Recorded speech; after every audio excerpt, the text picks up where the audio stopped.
కేంద్రంలో ఉన్న బీజేపీ ప్రభుత్వం కానీ గతంలో రాష్ట్రాన్ని పాలించిన బీఆర్ఎస్ ప్రభుత్వ పాలనలో ఎటువంటి అభివృద్ధి చేయలేదు అని కంటోన్మెంట్ ఎమ్మెల్యే శ్రీ గణేష్ తెలిపారు.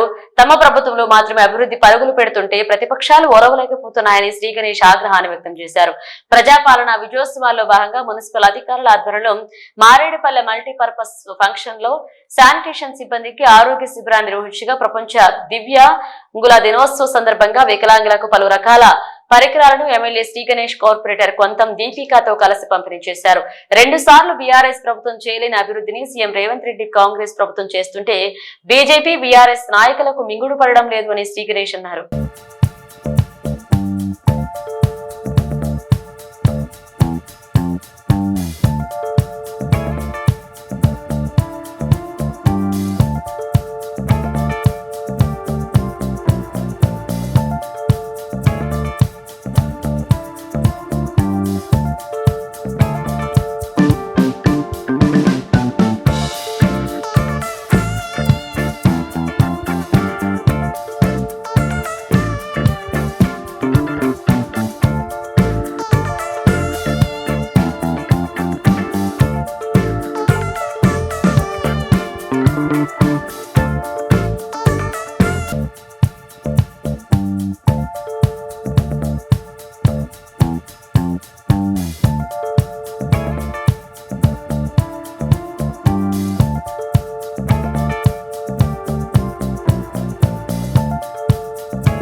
నమస్కారం.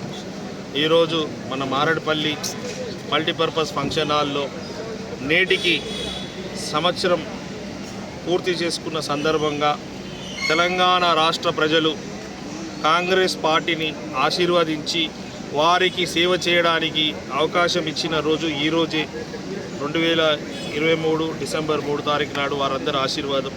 ఈరోజు సంవత్సరం పూర్తయిన సందర్భంగా రిటర్న్ బ్యాక్ టు సొసైటీ అనే విధంగా విజయోత్సవాలు జరుపుతూ, విజయోత్సవాలు అంటే జనరల్గా బీఆర్ఎస్ బీజేపీ వాళ్ళు ఏమనుకుంటారంటే మేము సంబరాలు కాదు, ప్రజలు కాంగ్రెస్ ప్రభుత్వంలో సంతోషంగా ఉండాలనే ఈ సంబరాలు. అందులో భాగంగానే ఈరోజు పొద్దున్న స్పోర్ట్స్ మెన్స్ రన్ చేశారు. మేమంతా సంతోషంగా ఉన్నాం. ఎందుకంటే మొహమ్మద్ సిరాజ్కి జాబ్ ఇవ్వడము, ఆయనకు స్థలం ఇవ్వడము, స్పోర్ట్స్ మెన్ని గుర్తించిన ప్రభుత్వం కాంగ్రెస్ ప్రభుత్వం. నిక్కర్ జరీన్ గారు కూడా ఇచ్చారు. ఈరోజు బాక్సర్లు కూడా చాలామంది పాల్గొని రన్లో పాల్గొన్నారు. అక్కడి నుంచి తర్వాత ఏంటంటే మన దేశం, రాష్ట్రం, మన ప్రాంతం ఎక్కడైనా కూడా క్లీన్ అండ్ గ్రీన్ ఉండాలా, ఆరోగ్యంగా ఉండాలంటే ఈ శానిటరీ డిపార్ట్మెంట్ చెందిన సిబ్బంది వాళ్ళందరూ ఆరోగ్యంగా ఉండాలనే ఉద్దేశంతో గౌరవ ముఖ్యమంత్రి గారు రాష్ట్రంలో ఉన్న అన్ని మున్సిపాలిటీస్లో వాళ్ళ ఆరోగ్యం బాగుంటేనే సమాజం ఆరోగ్యంగా ఉంటుంది. ఎందుకంటే చెత్త చెదారం ఎక్కడైనా పడి ఉంటే దాని ద్వారా రోగాలను బారిన పడతారు. కాబట్టి అలా రోగాల బారిన పడకుండా వీళ్ళు కష్టపడితేనే సమాజం క్లీన్ అండ్ గ్రీన్తో పాటు ఆరోగ్యంగా ఉంటుందని, కాబట్టి వారి ఆరోగ్యాన్ని కూడా ఇంపార్టెన్స్ ఇస్తూ ఈరోజు శానిటరీ డిపార్ట్మెంట్స్ వాళ్ళకి హెల్త్ క్యాంపులు ఆర్గనైజ్ చేసి వాళ్ళకి చేయడం. అదే కాకుండా ఈరోజు ప్రపంచ దివ్యాంగుల దినోత్సవ సందర్భంగా దివ్యాంగులని ఐడెంటిఫై చేసి సుమారు 202 మందిని ఇక్కడ ఈ డివిజన్లో ఐడెంటిఫై చేసి వాళ్ళకు వీల్ చైర్స్, ట్రై సైకిల్స్, చౌకి సంబంధించిన మిషన్స్, ఇంకా మిగతా 19 మిషన్స్ ఏమేమైతే కావాలనో వాళ్ళకి స్టిక్స్ కావచ్చు, మిగతా అన్ని 19 రకాలు మనకు అవసరమైనని గౌరవ ముఖ్యమంత్రి గారు ఫండ్ శాంక్షన్ చేసి సుమారు 18 లక్షల రూపాయల వారికి ఇక్కడ ఆ దివ్యాంగులకి పరికరాలు ఇవ్వడం జరిగింది. రాష్ట్రం మొత్తం ఎక్కడ వెళ్ళినా కూడా ప్రతి ఒక్కరూ సంతోషంగా ఉండాలి. రాష్ట్రాన్ని అన్ని రంగాలలో డెవలప్మెంట్ చేయాలి. మన రాష్ట్రాన్ని మన దేశంలో ఉన్న రాష్ట్రాలతో పోటీ కాదు, ప్రపంచంలో ఉన్న దేశాలతో పోటీ పడాలనే ఉద్దేశంతో ఆర్నిశం సంవత్సరం నాటి నుంచి గౌరవ ముఖ్యమంత్రి రేవంత్ రెడ్డి గారు 18 గంటలు పనిచేస్తూ ప్రజలకు నిత్యం అందుబాటులో ఉంటూ సంక్షేమం శ్రేయస్సు గురించి పాటుపడుతూ కష్టపడి ఈ సంవత్సరం అనేక డెవలప్మెంట్ చేసి అందులో భాగంగానే ఇక్కడ ఈ కార్యక్రమాలు అవుతుంది. ఈ విజయోత్సవం ఈనాటి నుంచి 9 తారీఖు నాడు వరకు జరుగుతుంది. ఎన్నో నాటి నుంచి 10 సంవత్సరాల్లో సెక్రటరియట్లో తెలంగాణ తల్లి విగ్రహం కూడా పెట్టలే. 9 తారీఖు నాడు విగ్రహం కూడా పెట్టి యావత్ తెలంగాణ సమాజానికి అంకితం చేస్తున్నాం.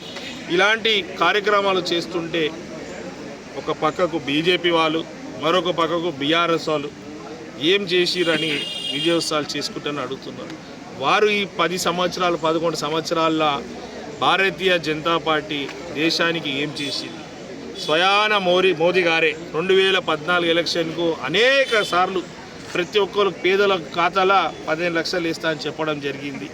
ఎంతోమందికి జాబ్స్ ఇస్తా అన్నది. ఆయన ఇస్తా అని చెప్పిన జాబ్స్ కూడా అందులో ఇప్పటికీ 10% కూడా ఇవ్వలేదు. మొత్తం భారతదేశంలో ఏ రాష్ట్రంలో జరగని విధంగా మన రాష్ట్రంలో 50,000 మందికి ఉద్యోగాలు ఇచ్చిన ఘనత మన తెలంగాణ రాష్ట్ర ప్రభుత్వంది. ఇంత పెద్ద ఎత్తున రైతు రుణమాఫీ చేసిన ఘనత కూడా మన తెలంగాణ ప్రభుత్వం, కాంగ్రెస్ ప్రభుత్వంది. దేశంలో ఏ రాష్ట్రంలో కూడా ఇంత పెద్ద ఎత్తున చేయలేదు. వీరు బీఆర్ఎస్ వాళ్ళు 10 సంవత్సరాలు ప్రజలు వాళ్ళని పరిపాలించడానికి అవకాశం ఇస్తే వాళ్ళు రాష్ట్రాన్ని అన్ని విధంగా దోచుకొని ఆర్థిక పరిస్థితిని చాలా గందరగోళం చేసి 7 లక్షల కోట్ల రూపాయలు అప్పులు చేసి ఆ అప్పులకు మెత్తి కట్టడమే చాలా కష్టమైన పరిస్థితిలో ఈరోజు రాష్ట్ర ఆర్థిక పరిస్థితి. అలాంటి పరిస్థితుల నుంచి ఇచ్చిన మాటలన్నీ కట్టుబడి ఉండి ప్రతి ఒక్కరికి ఏదైతే గ్యారెంటీలు ఇచ్చిరో అవన్నీ అమలు చేస్తూ దాంతోపాటు రాష్ట్రాన్ని అన్ని విధాల డెవలప్మెంట్ చేస్తుంటే వీళ్ళకు ప్రజలు కాంగ్రెస్ ప్రభుత్వానికి దగ్గరై ప్రజలు గౌరవ ముఖ్యమంత్రి రేవంత్ రెడ్డి గారిని ఆశీర్వదిస్తుంటే తట్టుకోక ఓర్వక లేనిపోని నిందలేస్తున్నారు. ఎందుకంటే వాళ్ళకు 10 సంవత్సరాలు వాళ్ళు చేసిన మోసాలు అవినీతిలు వాళ్ళ లెక్కనే వేరే వాళ్ళు చేస్తారనుకోవడం వారి తప్పు. ఇప్పుడైనా వాళ్ళ ధోరణి మార్చుకోవాలి. వారు ప్రభుత్వంలో ఉన్నప్పుడు కేసీఆర్ గారు ఫస్ట్ టర్మ్ ఎలక్షన్ అయిపోయినాక సెకండ్ టర్మ్ ఎలక్షన్కి వస్తాప్పుడు మాకు సమయం సరిపోలే, ఈ టర్ము బంగారు తెలంగాణ నిర్మాణం చేసడానికి మరొక అవకాశం ఇవ్వాలన్నారు. ఇక్కడ కాంగ్రెస్ ప్రభుత్వం ఏర్పడిన మరుసటి రోజు నుంచే బావా బొమ్మడిదులు రోజు ఒకటే తిరిగా ఓరుతుంటారు.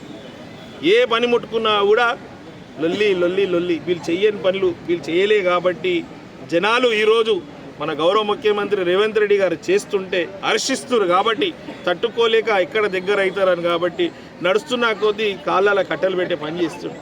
ఎంత ఏం చేసినా తెలంగాణ రాష్ట్ర ప్రజలకు అన్ని అవగాహన ఉంది. వీళ్ళు 10 సంవత్సరాలనే ఇంత పెద్దగా పని చేయలే, కేవలం సంవత్సరంలోనో ఎంతో మార్పు తీసుకొచ్చిరని ప్రజలందరూ హర్షిస్తున్న సమయంలో మరొక పక్క పనికిరాని బీజేపీ వాళ్ళు ఏదో ఛార్జ్షీట్ అని విడుదల చేసి ఛార్జ్షీట్ అని వేస్తే కేంద్ర ప్రభుత్వం మీద వేయాలి. వాళ్ళు ఇచ్చిన హామీలు ఇన్ని సంవత్సరాలైనా నెరవేర్చలే, ఎవరు ఖాతాల డబ్బులు పడలే. కాబట్టి వారు అన్ని 11 సంవత్సరాలైనా కూడా చేయలేంది ఇలా సంవత్సరంలో ఎంతో చేసిరు కాబట్టి వారి మీద ఛార్జ్షీట్ ఇవ్వాలి. ఇక్కడ స్థానికంగా రాష్ట్ర ప్రెసిడెంట్ అయినందుకు బీజేపీ పార్టీ వారు స్థానిక బోర్డు ఎలక్షన్స్ కాల్ఫర్ చేయలేదు.